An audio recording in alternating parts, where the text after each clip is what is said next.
really love this set. I'm not gonna lie. Yeah, Like, right the on. whole jungle thing going on Yeah. we got, it's really, I'm really digging it.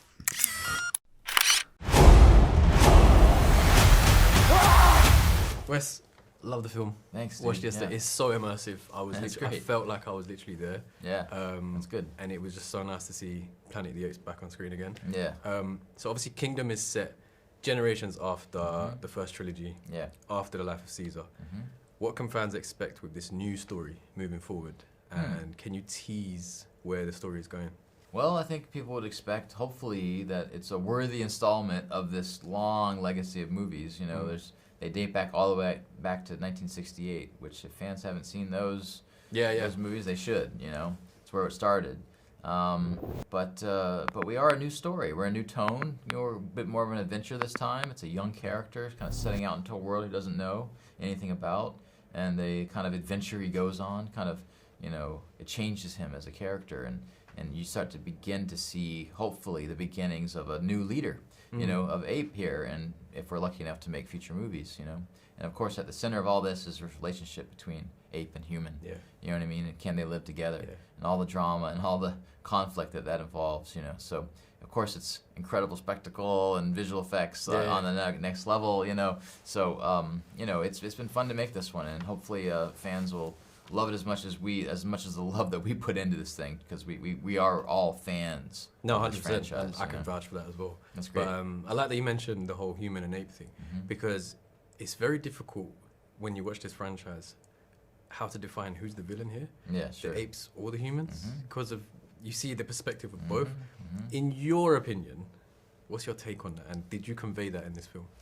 That complication. That is there for people to interpret. Okay. You know? But I would say that the relationship and the bond that Noah and May have, you know, for each other, hopefully, if there's ever peace to be found, it will be between those two pieces of that puzzle. You know. Ooh, okay. So we'll see. We'll see what the future holds with the next installments. You know. I like that, because I mean, throughout the film we do get references to Caesar and the life he had before. So there is, you know, but then there's also the flip side, which I'm not going to spoil, obviously. That's right.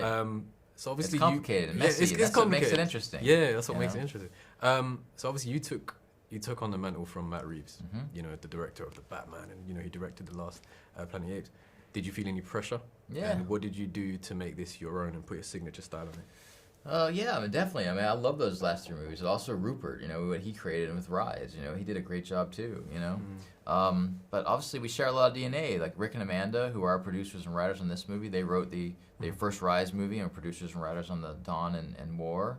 And so we share a lot of the same DNA. So, you know, in terms of how I would set it differently, I didn't focus so much on that. We had an idea that we thought was worthy of being made. You know, we tried to distance ourselves from it. We didn't want to be a part 4. We didn't want to ride the coattails of the previous movies. That was a good, you know, closure, you know, beginning, middle, end of that previous trilogy. So we tried to kind of find a story and a set of characters that would, you know, be a new chapter. We could stand on our own 2 feet, you know, but still kind of honor and with a lot of respect what came before, because Caesar is still an element in this story. He's still a character in this movie. But you know, it's a bit of more of an adventure this time, I suppose you'd say, and you know, hopefully people like it. So no pressure at all from. That's right. No pressure. Yeah. So I'm also a filmmaker who started out on YouTube. You know, and I know with your history, you know, you did a film on YouTube, and then your career kind of picked up from there. Yeah. What advice would you give to someone like myself who is still in those kind of in those boots and wants to kind of be in a position that similar to yours that you're in right now? Yeah. What advice? Hit me with your wisdom. The advice that I give everyone is it's the same advice that was given to me when I was just starting out.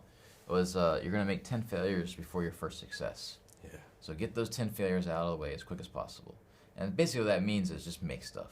Yeah. And put it out there and learn from it and not get too precious about it, and just know that what you think is going to be so great, you're going to look back on in 2 or 3 years and say that was not that great. So that's what I'm saying. It's important to kind of make the stuff and move on to the next one and keep going. And then eventually, by the time you get that 10th one, for whatever reason, the movie gods will shine down on you, and whatever you want to happen will happen. It just does. It just works that way. So It works that way. Yeah. I appreciate the advice, appreciate the wisdom, and congratulations on the film. You did an amazing job. Yeah, thanks, dude. Man, thank you so much for your appreciate time. it. Together,